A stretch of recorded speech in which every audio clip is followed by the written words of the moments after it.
ঈদের রাতে বন্ধুদের সঙ্গে বেরিয়ে রাজধানীর সড়কে প্রাণ গেল 2 তরুণের, গুরুতর আহত আরও 3 জন।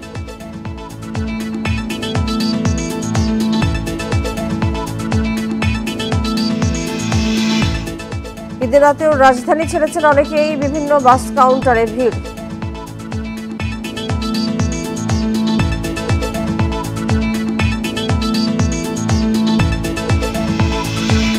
পশু কোরবানির সঙ্গে চামড়া উৎপাদন বাড়লেও কমছে রপ্তানি আয়, কর্মপরিবেশ উন্নয়নে বিশেষ ঋণ চান ব্যবসায়ীরা।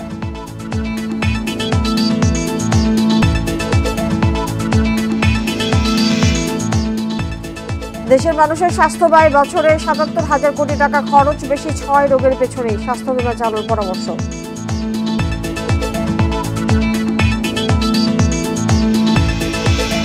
উঁচু জোয়ার ও জলোচ্ছ্বাসে নোনা পানি বাড়ছে সুন্দরবনে, মারা পড়ছে হরিণসহ তৃণভোজী প্রাণী।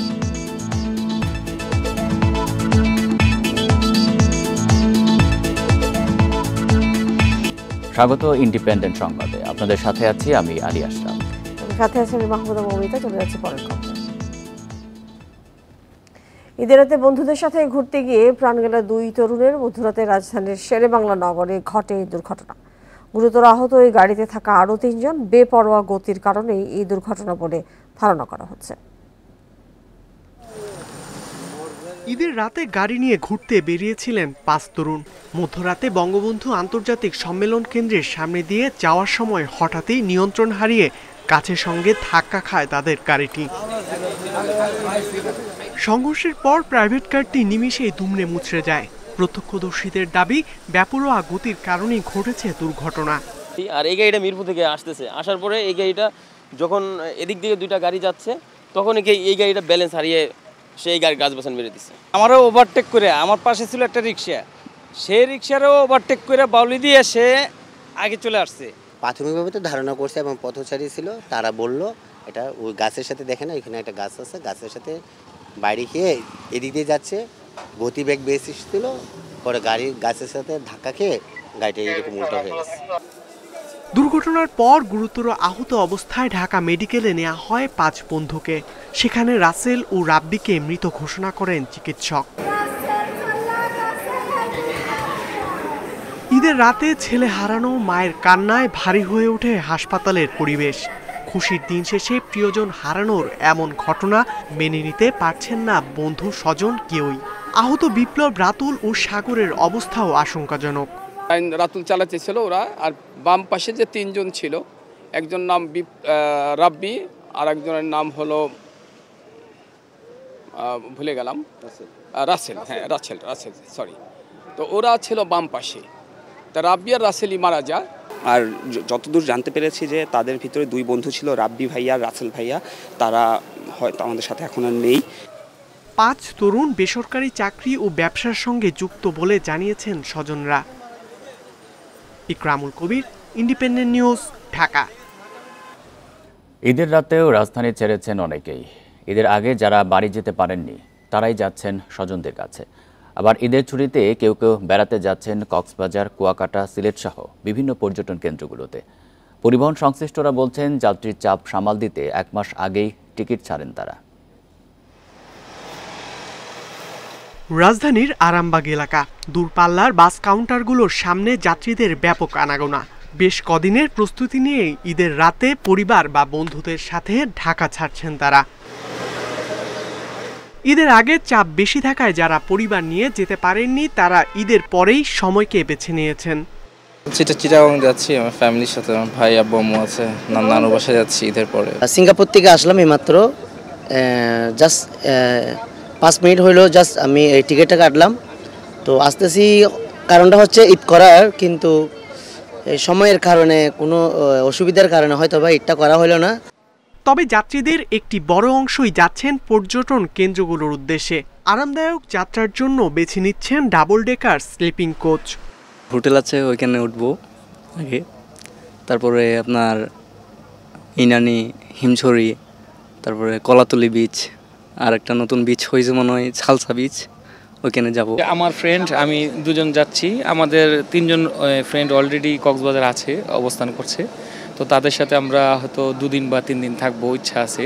4-5 দিন আগ থেকে শুরু করে ঈদের মানে ঈদের রাত পর্যন্ত, সো একটু রিল্যাক্সের জন্য কক্সবাজার যাওয়া, দ্যাটস ইট। পরিবহন সংশ্লিষ্টরা বলছেন যাত্রীদের চাপ সামাল দিতে এবার প্রায় 1 মাস আগেই টিকিট ছেড়েছেন তারা। আমরা যাত্রীদের সুবিধার্থে আমরা প্রায় মাসখানেক আগ থেকে আমরা ঈদের টিকিট ছেড়ে দিয়েছি, যার ফলে নট অনলি পর্যটন কেন্দ্র, আমরা যদি চিটংয়ের কথা বলি, কক্সবাজার তো আছে, বরিশাল আছে এবং বেঙ্গল অফ সাউথ, তো আমরা দেখলাম যে প্রায় 7-10 দিনের ভেতরে অলমোস্ট আপনার 19 তারিখ পর্যন্ত টিকিট সেল। তো এর মাঝে কিছু টিকিট ছিল চিটংয়ের, কিছু টিকিট ছিল কক্সবাজারে, তো সেগুলো বাই রোটেশনালি আপনার অলরেডি সোল্ড আউট হয়ে যাচ্ছে। শুধু দেশেই নয়, বেনাপোল হয়ে কলকাতার উদ্দেশ্যেও ঢাকা ছেড়েছেন অনেক যাত্রী। ইকরামুল কবির, ইন্ডিপেন্ডেন্ট নিউজ, ঢাকা। পশু কোরবানির সাথে দেশে চামড়ার উৎপাদন বাড়লেও কমছে রপ্তানি আয়। গবেষকরা বলছেন 2030 সাল নাগাদ $12.5 বিলিয়ন চামড়া এবং চামড়াজাত পণ্য রপ্তানির লক্ষ্য সরকারের, যা অর্জনে অন্তত 20টি বড় ট্যানারির LWG সনদ দরকার। কর্মপরিবেশ উন্নয়নে বিশেষ সুবিধার ঋণ দাবি করছেন ব্যবসায়ীরা। 2017-18 অর্থবছরে $123 কোটি চামড়া ও চামড়াজাত পণ্য রপ্তানি করা হয়। চলতি অর্থবছর 11 মাসে যা নেমে এসেছে $96 কোটি, যা আগের অর্থবছরের একই সময়ের তুলনায় 14.17% কম। বিশ্বজুড়ে টেকসই ও পরিবেশসম্মত চামড়া প্রক্রিয়াজাত নিশ্চিতে কাজ করছে LWG। দেশের ট্যানারিগুলোর এ সনদ না থাকায় ইউরোপ আমেরিকার ক্রেতারা পণ্য কিনছে না, তাই চীন সহ অন্য দেশের ক্রেতাদের কাছে কম দামে বিক্রি হচ্ছে চামড়া। চামড়া শিল্প নগরীর তরল ও কঠিন বর্জ্য ব্যবস্থাপনা নিশ্চিত হলে LWG সনদ অর্জনের জন্য 300 নম্বর মিলবে। বাকি 1410 নম্বরের জন্য ট্যানারিকে নিজস্ব বর্জ্য ব্যবস্থাপনা ও কর্মপরিবেশ উন্নয়ন করতে হবে। প্যারালালি চলতে হবে। ফ্যাক্টরি ওনাররা তাদের মানদণ্ড ঠিক করবে, সরকার সিইটিপি এবং সলিড ওয়েস্ট ম্যানেজমেন্টটা ঠিক করে দিবে। তাহলে আমাদের এটা যদি কমপ্লায়েন্ট হয় এবং LWG সার্টিফিকেট পায়, আমরা ঠিকই 2030 সালের মধ্যে সেটা $12.5 বিলিয়ন নিতে পারবো, কারণ এটা $250 বিলিয়ন একটা মার্কেট। কিন্তু আমরা এখন যেভাবে যাচ্ছি সেভাবে হবে না। আর মাননীয় প্রধানমন্ত্রী যেহেতু বলছে চামড়া উন্নয়ন কর্তৃপক্ষ প্রধানমন্ত্রী কার্যালয়ের অধীনে যেটি ঘোষণা দিয়েছে, তার বাস্তবায়নটাও খুব দ্রুত হওয়া দরকার। ব্যবসায়ীরা বলছেন 2017 সালে সাভারে ট্যানারি স্থানান্তর হলেও অর্থ সংকট কাটেনি, তাই বিশেষ সুবিধায় কয়েকশো কোটি টাকা ঋণ দেওয়ার দাবি তাদের। আমি মনে করি যে এই চ্যালেঞ্জ থেকে উত্তরণের একমাত্র উপায় হলো সরকারের সহযোগিতা, যাতে প্রত্যেকটা ট্যানারি আপনার কমপ্লায়েন্স হতে পারে এবং যাতে গ্রিন ট্রান্সফরমেশন ফান্ড অর্থাৎ সফট লোনের মাধ্যমে এই যে কমপ্লায়েন্স করার জন্য আপনার সহযোগিতা করতে হবে, তাহলে কিন্তু আপনার এই খাতটা ঘুরে দাঁড়াবে। একদিকে রপ্তানি আয় কমছে, অন্যদিকে চামড়াজাত পণ্যের বৈশ্বিক ক্রেতাদের শর্ত পূরণে বছরে প্রায় 1000 কোটি টাকার চামড়া আমদানি করতে হচ্ছে। Hari Saha, independent news, Dhaka. এবারও সরকার নির্ধারিত দামে কাঁচা চামড়া বিক্রি হচ্ছে না বলে অভিযোগ মৌসুমি ব্যবসায়ীদের। অনেকটা কম দামেই চামড়া বিক্রি করতে বাধ্য হচ্ছেন তারা। এদিকে আড়তদাররা বলছেন, না বুঝে বেশি দামে চামড়া কেনায় ভোগান্তিতে পড়েছেন মৌসুমি ব্যবসায়ীরা। কোরবানির পর রাজধানীর বিভিন্ন এলাকা থেকে মৌসুমি ব্যবসায়ীরা চামড়া বিক্রি করতে ছুটে আসেন সায়েন্স ল্যাবে। তারপর শুরু হয় পশুর চামড়ার প্রাথমিক বেচাকেনা। এরপর বিভিন্ন জায়গা থেকে আসা চামড়া নিয়ে চলে দর কষাকষি। বড় আকারের গরুর চামড়া 700 থেকে 800 টাকা এবং মাঝারি ও ছোট আকারের চামড়া বিক্রি হচ্ছে 500 থেকে 700 টাকায়। সরকার যে ডিক্লার দিচ্ছে আমরা এই হিসাবে 600, 700 করে 800 করে কিনছি। এখানে তো কয় 500, 600, 700, 800, 800-র উপরে তো বলতেছে না। এরা বলে 500, 600, 700, 800, এটার দাম 1200, 1400 টাকা হইলে মোটামুটি হয়। এবছর ঢাকায় প্রতি বর্গফুট গরুর চামড়ার দাম সর্বোচ্চ 60 টাকা নির্ধারণ করা হয়। বিক্রেতাদের অভিযোগ, এ দামে বিক্রি করতে পারছেন না তারা। উপায় না পেয়ে কম দামে বিক্রি করতে হচ্ছে তাদের। আমরা তো সঠিক জায়গার মধ্যে আনতেও পারতেছি না, যেখানে নামানো অসুবিধা, সব কষ্ট। এই হিসাবে গাড়িওয়ালা নিয়েছে, যা পাই তাই আলহামদুলিল্লাহ মাদ্রাসা চলে। আগের বছরে যে রেট সেম রেটই পাচ্ছি, কিন্তু বলছে যে এবার নাকি একটু বেশি পাবো, কিন্তু সেম আগের বছরেরটাই পাচ্ছি, কিন্তু এবার কোনো রেট আর বাড়ে নাই। আড়তদাররা জানান, মৌসুমি ব্যবসায়ীরা এলাকা থেকে বেশি দামে চামড়া কিনছেন। এছাড়া কেমিক্যালের বাজার চড়া থাকায় চামড়ার বেশি দাম দেওয়া সম্ভব হচ্ছে না। গতবারের থেকে আসতেছে কম, দামও কম আছে। আপনার ইউরোপের বাইরেগুলো ঢুকে না, চায়না ইন্ডিয়া ঢুকে মালের বাজার, এই কারণে রেট কম পাই। ইউরোপ ঢুকলে না চামড়ার বাজার বাড়তে। মৌসুমি ব্যবসায়ীরা কিন্তু খুব কম দামে পাড়া মহল্লা থেকে চামড়া নিয়ে আসে, কিন্তু আনিয়া তারা আড়তদার বা যারা চামড়া লবণ দেয় তাদের কাছে খুব ভালো দাম বিক্রি করে। তো সেই ক্ষেত্রে যে ওদের অভিযোগ ঠিক না। এবার সব মিলিয়ে 1.5 লাখ পিস চামড়া সংগ্রহের আশা করছেন ঢাকার ব্যবসায়ীরা। Shafil Alam Sujan, independent news, Dhaka. রাজধানীর লালবাগের পোস্তায় সোমবার দুপুর থেকেই শুরু হয় পশুর চামড়া বেচা কেনা। কাঁচা চামড়া সংগ্রহের লক্ষ্যমাত্রা পূরণের প্রত্যাশা করছেন ব্যবসায়ীরা। গরম বেশি হয় লবণজাত করতে দ্রুত চামড়া পৌঁছানোর আহ্বান তাদের। এদিকে দাম নিয়ে রয়েছে মিশ্র প্রতিক্রিয়া। ন্যায্য দামেই কেনা হচ্ছে দাবি ব্যবসায়ীদের, তবে ছোট চামড়ায় কম দামে হতাশ মৌসুমি ব্যবসায়ীরা। পশু কোরবানির পর দুপুরের দিক থেকেই সারি সারি ট্রাক কাঁচা চামড়া নিয়ে আসতে থাকে লালবাগের পোস্তায়। কাঁচা চামড়ার সবচেয়ে বড় এই আড়তে ঢাকা ও আশপাশের বিভিন্ন এলাকার চামড়া নিয়ে আসেন মৌসুমি ব্যবসায়ীরা। জমে ওঠে বেচাকেনা। পোস্তায় গরুর বড় চামড়া প্রতি পিস বিক্রি হচ্ছে 800 থেকে 900 টাকায়। মাঝারি চামড়া একটি 600 থেকে 650, ছোট চামড়ার দাম 300 থেকে 350 টাকা। এবার প্রতি বর্গফুটে দাম বেড়েছে 5 টাকা করে। চামড়াজাত পণ্যের দাম বাড়লেও কাঁচা চামড়ার ন্যায্য মূল্য মিলছে না বলে দাবি মৌসুমি ব্যবসায়ীদের। ওই দিন আমি একটা চয়েস করলাম, শুধু চয়েস পছন্দ হয়েছে, ওই জুতার দাম 5000 টাকা, অথচ বিশাল বড় চামড়া 400, 500, 700 টাকা। এটা কিভাবে হয় আমরা মেনে নিতে পারি না। আমাদের চামড়া বিক্রি 800 টাকা নিয়েছে, আর সরোজেরা ওটা 200 টাকা করে নিয়েছে, আর ছাগলের দাম 10 টাকা করে নিয়েছে। চামড়া সংরক্ষণে লবণ এবং শ্রমিকের মজুরির খরচ মিটিয়ে সরকার নির্ধারিত দামের কাছাকাছি পড়ে যায়। এতে খুব একটা লাভ হয় না বলে দাবি আড়তদারদের। গতবারের থেকে এবার 100-200 টাকা চামড়া বেশি দাম। আর মৌসুমি ব্যবসায়ী নাই, চামড়ার দাম কমার পরে মৌসুমি ব্যবসায়ী নাই। মূল্য পাবে করতে চামড়াটা কেটে ফেললে সব কিছু নষ্ট করে ফেলতে, এই কারণে চামড়াটা দাম পাইতেছে না। পোস্তার কাঁচা চামড়া ব্যবসায়ী সমিতি বলছে আন্তর্জাতিক বাজারে দর কমায় প্রভাব পড়েছে দেশের বাজারে। ইন্টারন্যাশনাল মার্কেটের সাথে এটা সেল পারচেজ সামঞ্জস্যতা রেখে এটা কিন্তু বিক্রি কিনি করতে হয়। আদারওয়াইজ ওখানে আপস অ্যান্ড ডাউনসের ব্যাপার আছে। ওখানে দাম চড়া হলে বাংলাদেশেও বেড়ে যাবে, ওখানে কম হলে এখানেও কমে যাবে, এই বিকজ এটা এক্সপোর্ট ওরিয়েন্টেড। ছাগলের চামড়া প্রতি পিস বিক্রি হচ্ছে 25 থেকে 30 টাকা। পোস্তায় চামড়া সংগ্রহ চলবে টানা 10 দিন। তৌহিদ রানা, ইন্ডিপেন্ডেন্ট নিউজ, ঢাকা। দেশের দ্বিতীয় বৃহত্তম নাটোরের চকবৈদ্যনাথ চামড়া আড়তে গতরাতের মধ্যে পৌঁছেছে জেলার প্রায় সব কাঁচা চামড়া। চামড়া সংগ্রহের খবর নিয়ে আরও জানাতে নাটোর থেকে যুক্ত হচ্ছেন সহকর্মী বাপ্পি লাহিড়ী। বাপ্পি, কি পরিমাণ চামড়া চকবৈদ্যনাথে পৌঁছেছে কোনো ধারণা পাওয়া গেছে কিনা এবং দাম নিয়ে কোনো অভিযোগ আছে কিনা?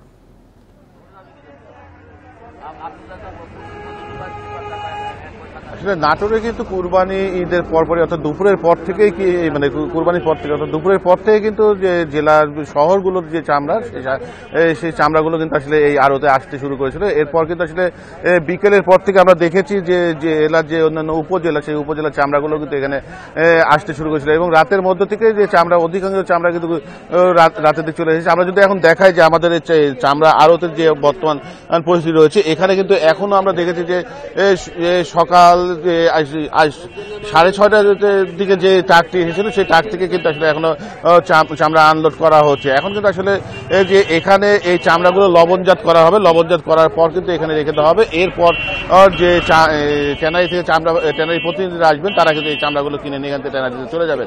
তবে এখন পর্যন্ত আমরা যেটা জানতে পেরেছি এখানকার ব্যবসায়ীদের কাছ থেকে তারা হিসেবে এখানে যে পরিমাণ চামড়া মজুত হওয়ার কথা, লক্ষ্যমাত্রা হওয়ার কথা, সেটি কি হয়েছে কিনা?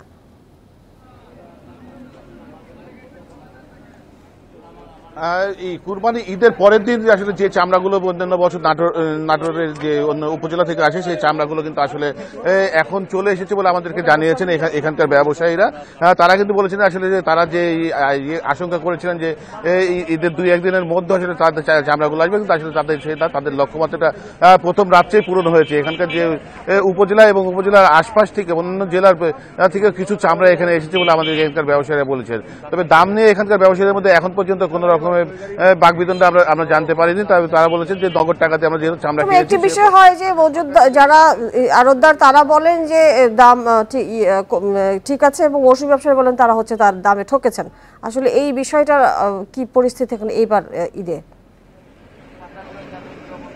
পাল্টাপাল্টি অভিযোগ যেটা আসলে মৌসুমী ব্যবসায়ীরা কিন্তু প্রতি বছরই কিছু না একটা লোকসানের দিকে যায়, এরকম আমরা কিন্তু আসলে মৌসুমী ব্যবসায়ীদের কাছ থেকে এরকম বক্তব্য পাই। তবে এখানকার চামড়া ব্যবসায়ী বলছে যে মৌসুমী ব্যবসায়ীরা তারা আসলে কোন চামড়া না চেনার কারণে তারা আসলে যে দামে কিনে নিয়ে সেই দাম থেকে কিনে নিয়ে আসার পর আসলে লবণের দামে কারণ সাথে একটা যে তারতম্য থাকে সেই তারতম্যটা আসলে মৌসুমী ব্যবসায়ীরা বুঝে না। তারা আসলে চামড়া কিনতে যে অনেক সময় খারাপ চামড়া বা যে চামড়াতে আসলে রোগ জীবাণু আছে সেই চামড়াগুলো একই দামে কিনে, এর ফলে কিন্তু আসলে তারা যে আড়তে নিয়ে বিক্রি করার সময় তারা সেই চামড়ার দামটা অনেকটা কম পায়। এরকম অভিযোগ কিন্তু আসলে এখানে মৌসুমী ব্যবসায়ীদের থাকে। তবে চামড়া ব্যবসায়ী যে আড়তদাররা তারা বলছেন যে এখানে যে চামড়াটা মৌসুমী ব্যবসায়ীরা নিয়ে এসেছেন তারা কিন্তু আসলে চামড়া দেখে শুনে আসলে সঠিক দাম দিয়ে সরকার দাম দিয়ে তারা কিনেছে। আপনাকে অনেক ধন্যবাদ আমাদেরকে বেশি তথ্য দেওয়ার জন্য। এবার কোরবানি ঈদে সারা দেশে মোট 1,06,21,228টি গবাদি পশু বিক্রি হয়েছে। গত বছরের তুলনায় 11,78,228টি বেশি পশু বিক্রি হয়েছে। সোমবার প্রাণী সম্পদ অধিদপ্তরের এক বিজ্ঞপ্তিতে এসব তথ্য জানানো হয়। অধিদপ্তর জানিয়েছে এবার কোরবানির জন্য সারা দেশে মোট 1,29,80,367টি পশু মজুত ছিল। এবার সবচেয়ে বেশি পশু বিক্রি হয়েছে ঢাকা বিভাগে, আর সবচেয়ে কম পশু বিক্রি হয়েছে ময়মনসিংহ বিভাগে। এবছর ঢাকায় 25,20,000, চট্টগ্রামে 19,74,000 আর রাজশাহীতে 23 লাখ পশু বিক্রি হয়েছে। গত বছর কোরবানি ঈদে বিক্রি হয়েছিল 94,43,000-এর বেশি পশু।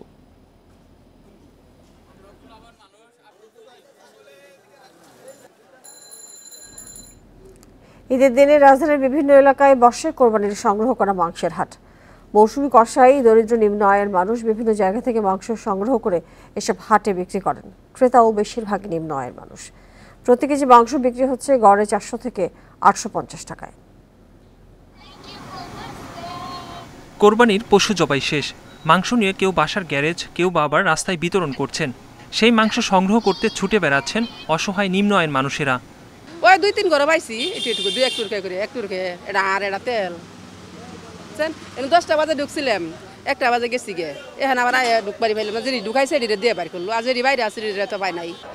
নারায়ণগঞ্জ থেকে রাজধানীর খিলগা রেল গেটে সংগ্রহ করা মাংসের অস্থায়ী হাটে এসেছেন ফিরোজ মিয়া। জানালেন এখানে দাম বেশি হওয়ায় স্ত্রী সন্তানদের জন্য কম পরিমাণে মাংস নিয়ে যাবেন। সংসারের অবস্থা ভালো না দেখে তো আইছি এখানে, অবস্থা খুব খারাপ। বাচ্চা 2টা আছে, ছেলে 2টা, মা বাপ নাই, পোলাপানের জন্য নিতে এসেছি কি। ফিরোজ মিয়ার মতো অনেক নিম্ন আয়ের মানুষ মাংস কিনতে ভিড় করছেন অস্থায়ী হাটে। উচ্চ মূল্যস্ফীতির সময়ে নিম্নবিত্তের সাথে মধ্যবিত্তদেরও দেখা গেছে এসব বাজারে। কোরবানির দাম বেশি হয়ে গেছে গরুর মাংস, আমরা আর কি করবো কম, আমরা কিনতে ঠক খেলাম 1000 টাকা, 600 টাকা কইছি, 700 টাকা আছে, 600 নিতাম না। এত দাম দিয়ে কিনলে তো আমার তো হয় না, অনেক কষ্ট হয় কিনতে। বিক্রেতারা বলছেন এবছর সংগ্রহ করা মাংসের চাহিদা বেশি হওয়ায় দামও বাড়তি। মানভেদে প্রতি কেজি বিক্রি হচ্ছে 400 থেকে 850 টাকা পর্যন্ত। তো মনে করেন বিক্রি করতে পারে না, এটা কি করবো, দেশে ফেরত নিয়ে যাবো, এটার জন্য কাইটটা বিক্রি করতেছে। কেজি 1000 টাকা। গরিব মানুষ 2 টাকার জন্য। এসব অস্থায়ী হাটে দুপুর থেকে রাত পর্যন্ত মাংস বিক্রি হয়। একরামুল ইসলাম, ইন্ডিপেন্ডেন্ট নিউজ, ঢাকা।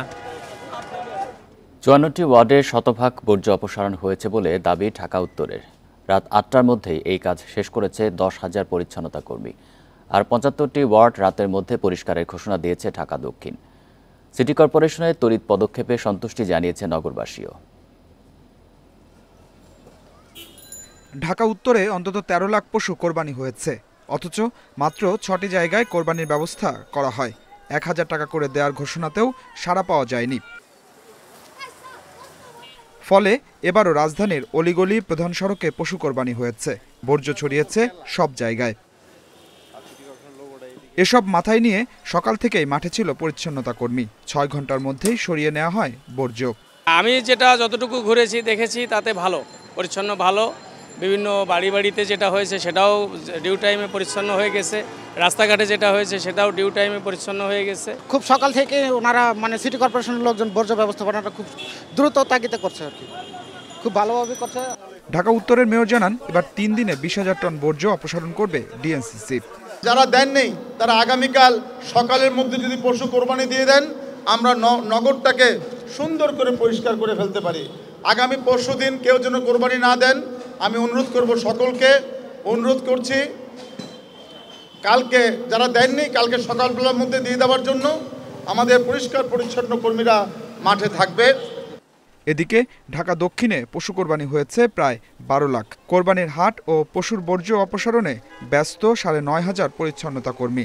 24 ঘন্টার আগেই পুরোপুরি পরিষ্কার করার লক্ষ্য সিটি কর্পোরেশনের। আমরা যেভাবে হাটের বর্জ্যটা আমরা আগে নজর দিয়েছি এবং রাতের মধ্যে থেকেই হাটের বর্জ্য যাতে করে অনেকটা পরিষ্কার করে ফেলা যায় এবং হাটকে সংকীর্ণ করে নিয়ে আসা যায়, সেই কার্যক্রম ইতিমধ্যে চলছে এবং সফলভাবে চলছে দেখে আমি অত্যন্ত আনন্দিত। এবার ঢাকার 2 সিটিতে কোরবানির বর্জ্য ফেলার জন্য 12 লাখ পলিথিন সরবরাহ করা হয়েছে, কিন্তু সেক্ষেত্রেও সাফল্য দেখা যায়নি। Adilur Rahman, independent news, Dhaka. কোরবানি পশুর বর্জ্য রাতের মধ্যেই অপসারণ করেছে বরিশাল সিটি কর্পোরেশন। এ বিষয়ে আরো জানাতে যুক্ত হচ্ছেন সহকর্মী আলামিন। আলামিন, বলা হচ্ছে রাতের মধ্যেই কোরবানির পশুর বর্জ্য অপসারণ করা হয়েছে। স্থানীয় পর্যায় থেকে কি তথ্য পাওয়া যাচ্ছে? আর সিটি কর্পোরেশন থেকে যে পরিবেশ বান্ধব ব্যাগ সরবরাহ করা হয়েছিল সেগুলোর যথাযথ ব্যবহার হয়েছে কিনা?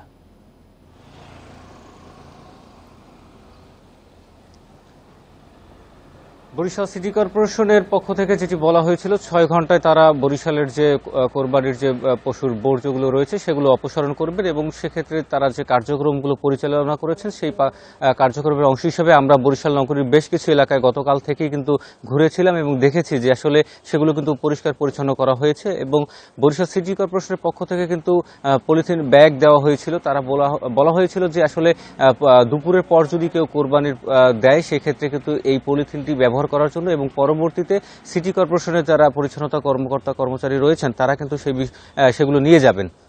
এবং আমরা যে শহরটিতে রয়েছি শহরের মূল সড়কে নগরীর সদর রোড এলাকা এবং এর আমার সামনে রয়েছে গির্জা মহল্লা এলাকা। এখানে কিন্তু আসলে পশু জবাই হয়েছিল এবং সেখানে আমরা দুপুরের 2টার পর থেকে আমরা দেখেছি সিটি কর্পোরেশনের পক্ষ থেকে 24টি গাড়ির মাধ্যমে কিন্তু এই ময়লা আবর্জনা যেগুলো রয়েছে সেগুলো কিন্তু পরিষ্কার পরিচ্ছন্ন কার্যক্রম তারা শুরু করেন। সেক্ষেত্রে যে বরিশাল সিটি কর্পোরেশনের যিনি পরিচ্ছন্নতা কর্মকর্তা রয়েছে তিনি আমাদেরকে যেটি জানিয়েছে যে তারা 6 ঘন্টা সময় নিয়েছে যে এই কোরবানির যে পশুর বর্জ্যগুলো রয়েছে সেগুলো তারা অপসারণ করবেন এবং তারা সেখানে পানি ছেটানোর কাজ এবং ব্লিচিং পাউডার যেগুলো রয়েছে সেগুলো তারা ছিটিয়েছেন এবং যারা দেরিতে কোরবানি করেছেন তাদেরকেও কিন্তু ব্লিচিং পাউডার দেওয়া হয়েছে। আরেকটি বিষয় হচ্ছে যখন পশু যখন কোরবানি করা হচ্ছিল তখন আমরা যেটি দেখেছি যারা কোরবানি দিচ্ছেন তারাই কিন্তু আসলে পাইপের মাধ্যমে পানি এনে সেগুলোকে রাস্তায় পানি ছিটাচ্ছেন এবং তারা সেগুলোকে একটি নির্দিষ্ট স্থানে রাখছেন, যার কারণে সিটি কর্পোরেশনের কিন্তু এই বর্জ্যগুলো নিতে কিন্তু সুবিধা হয়েছে, যার কারণে শহর পরিষ্কার পরিচ্ছন্ন রয়েছে। এবং বরিশাল সিটি মেয়রের একটি আগে নির্দেশনা ছিল যে বরিশাল শহরকে তিনি পরিষ্কার পরিচ্ছন্ন রাখবেন এবং কোথাও যাতে কোনো প্রকার আবর্জনা জমে না থাকে সেদিকে কিন্তু তিনি দৃষ্টি দেওয়ার জন্য সবাইকে নির্দেশনা দিয়েছিলেন। সেই নির্দেশনা মাফিক কিন্তু আমরা গতকাল দুপুরের থেকেই দেখেছি যে আসলে এই বজ্র তারা কিন্তু আসলে অপসারণ করতে শুরু করে। সেক্ষেত্রে যদি কোনো অলিগলিতে পরবর্তী যে পশু কোরবানির যদি কোনো ময়লা আবর্জনা থেকে থাকে সেগুলো কিন্তু আসলে পরিষ্কার পরিচ্ছন্ন করা হবে, এটি আমাদেরকে জানানো হয়েছে। তো এই ছিল আমার কাছে বরিশাল থেকে জানাচ্ছেন সহকর্মী আলামিন। দেশের মানুষের স্বাস্থ্য ব্যয় বছরে ৭৭,০০০ কোটি টাকা। এর মধ্যে 6টি রোগের পেছনেই ব্যয় হয় সবচেয়ে বেশি। স্বাস্থ্য অর্থনীতি ইউনিটের গবেষণায় উঠে এসেছে স্বাস্থ্য ব্যয়ের বড় অংশই যাচ্ছে ঔষধ কিনতে। এজন্য স্বাস্থ্য বীমা চালুর পরামর্শ দিচ্ছেন গবেষকরা। দেশে রোগীদের স্বাস্থ্য ব্যয় কেমন তা জানতে জরিপ করে সরকারের স্বাস্থ্য অর্থনীতি ইউনিট। ২৭,৮৩৬ রোগীর উপর চালানো হয় জরিপ। এতে দেখা যায় বছরে ৭৭,০০০ কোটি টাকা ব্যয় হয় রোগীদের। শুধু 6টি রোগের পেছনেই ব্যয় ৬৫ ভাগ। এসব রোগের মধ্যে আছে মাংসপেশির রোগ, পরিপাকতন্ত্র, শ্বাসতন্ত্র, রক্তনালী এবং শনাক্ত না হওয়া রোগ উল্লেখযোগ্য।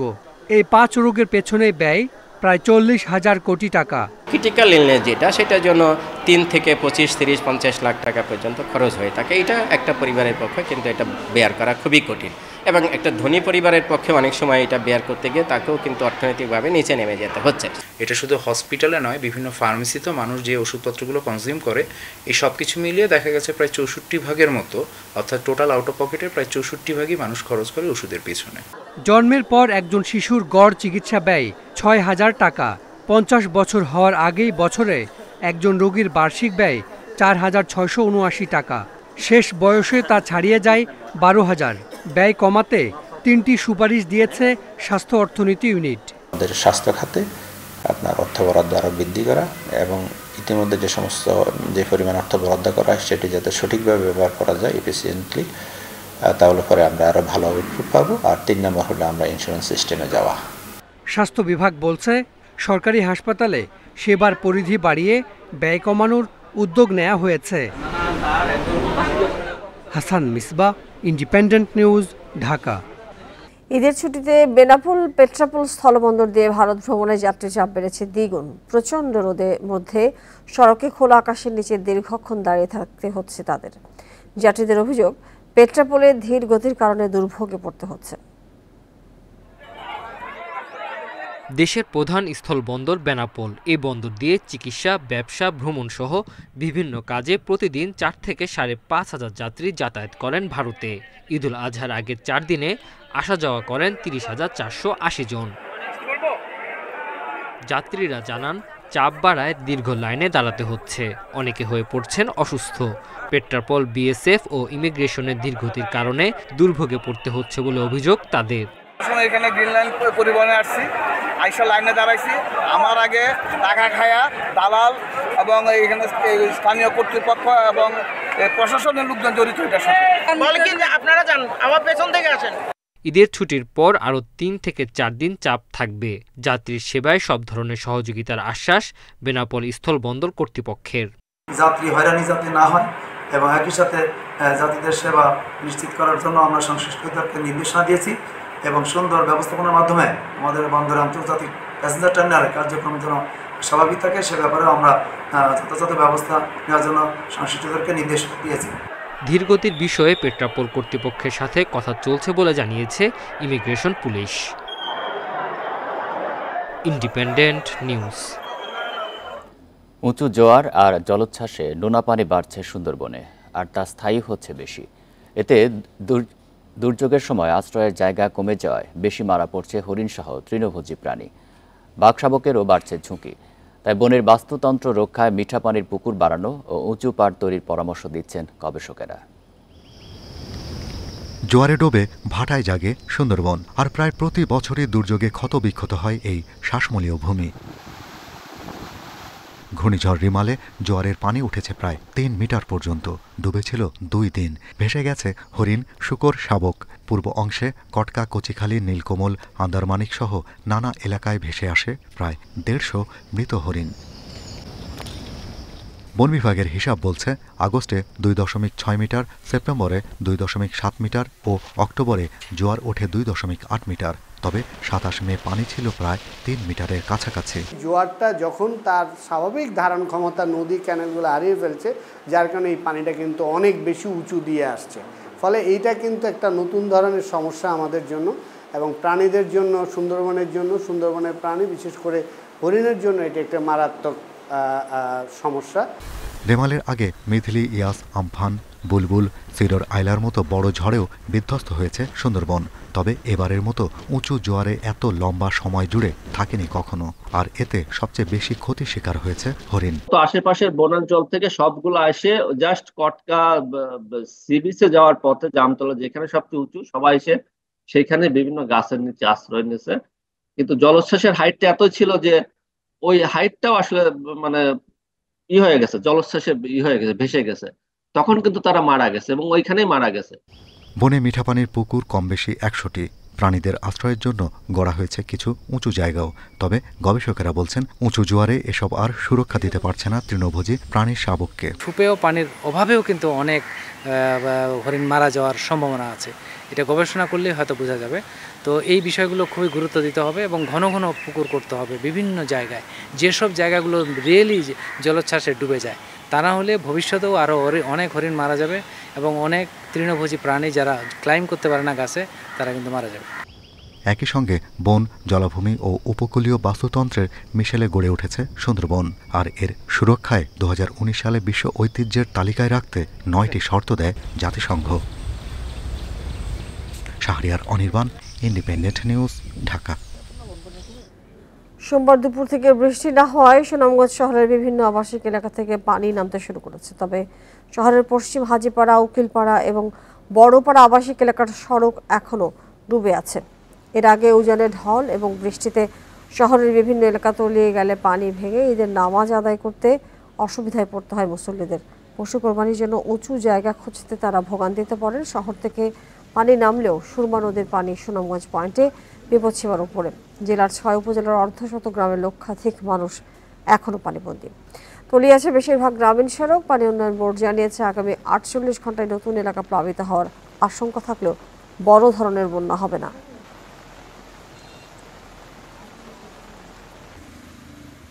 সুনামগঞ্জে যে বর্তমানে বন্যা পরিস্থিতি বিরাজমান করছে এবং বিপদসীমার 20 সেন্টিমিটার উপর পানি প্রবাহিত হচ্ছে এবং যেহেতু আমাদের আগামী 48 ঘন্টা ভারী থেকে অতি ভারী বৃষ্টিপাতের পূর্বাভাস রয়েছে, সেক্ষেত্রে এই পরিস্থিতি 48 ঘন্টা বিরাজমান করবে। তবে যেসব এলাকায় নিচু বা এলাকায় অঞ্চলে বাড়িঘর রয়েছে তাদেরকে একটু সতর্ক থাকতে বলব। রাজশাহী বরেন্দ্র গবেষণা জাদুঘর।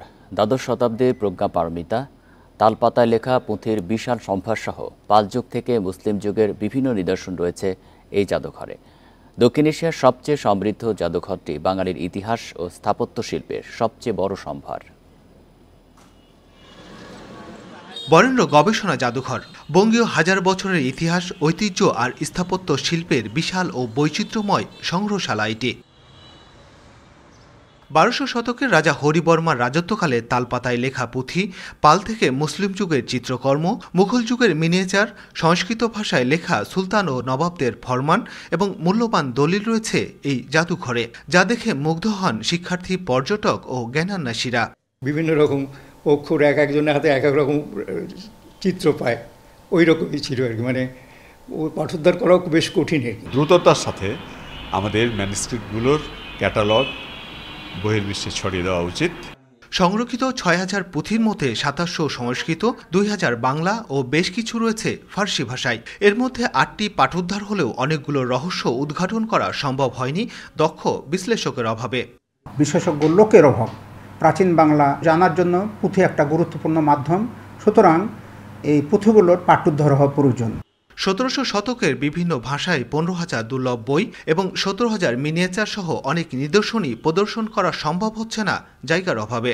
জাদুঘরটি দেখভালে দায়িত্বে থাকা রাজশাহী বিশ্ববিদ্যালয় কর্তৃপক্ষ জানিয়েছে এ বিষয়ে পরিকল্পনার কথা।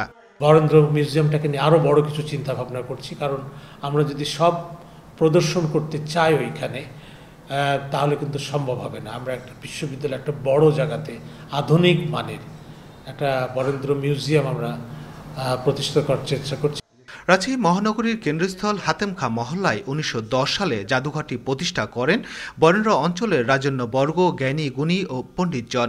বঙ্গীয় ইতিহাস, সংস্কৃতি ও ঐতিহ্য সংরক্ষণের জন্য যা 1914 সালে নিবন্ধন লাভ করে।